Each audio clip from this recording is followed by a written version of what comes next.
kuniona sehemu nyingine na leo niko kwenye burudani. Niseme binadamu maisha yake yanazungukwa na vitu vingi, na burudani ni sehemu muhimu sana ya maisha yake. Na mimi sichukulii kama leo ni siku ya burudani, isipokuwa ni kwangu mimi naona ni siku ya mwanamke shupavu ambaye ameanzia chini mpaka akafika sehemu ambayo dunia nzima, sio Tanzania tu, ikamtambua. Nafikiri kwa miaka 25 mtakubaliana na mimi kwamba Lady JD amefanya mambo ambayo hakuna Mtanzania ambaye anaweza akadhalau au akasema kwa namna yoyote kwamba hakuna alichokifanya. Amefanya kazi kubwa na ametambulika, lakini pia mchango wake kwa jamii na kwa Tanzania ni mkubwa.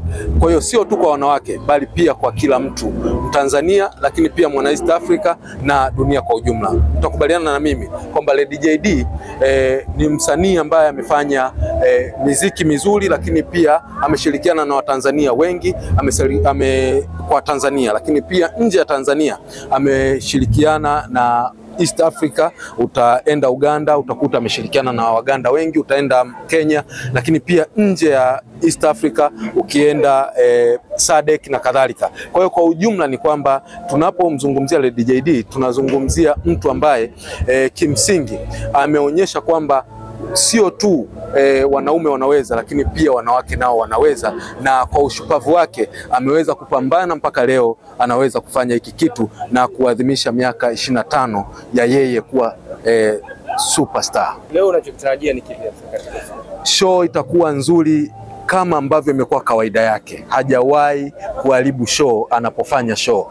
Kwa hiyo ninaamini kwamba leo tunaenda kuenjoy kama ambavyo watu tumezoea show zake. Ni mwanamke mwenye sauti nyororo, lakini pia ni mwanamke ambaye anaweza kuwafanya ukafly. Kwa hiyo leo naamini tunapoenda pale tunaenda kupata vitu ambavyo kiukweli kila mtu atakayetoka atasema au hata jutia kwa kile ambacho alikitoa kuja kuangalia. Pengine bila mpango la mwisho, ushauri wako ni upi hasa kwa wasanii hasa upande wa kike? Mimi nafikiri yeye amekuwa ni kama role model, ni kama icon wao.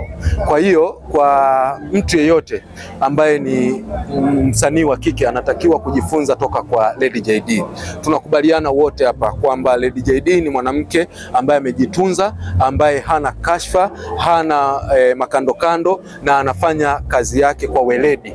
Unaweza ukaona aina ya show ilivyo, unaweza kuona maandalizi, unaweza kuona kwamba hii si show ya kwanza ambayo amekuwa akifanya. Amewahi kufanya show nyingi ikiwemo pale Mlimani City akiazimisha miaka 20, leo 25, lakini bado kila anavyofanya show watu wanakuja kwa wingi, na sio lika fulani, ni kila lika. Kwa hiyo kwa lugha nyepesi ni kwamba Lady JD ni wa kila lika na ni Mtanzania ambaye ameifikisha Tanzania duniani kupitia mziki wake.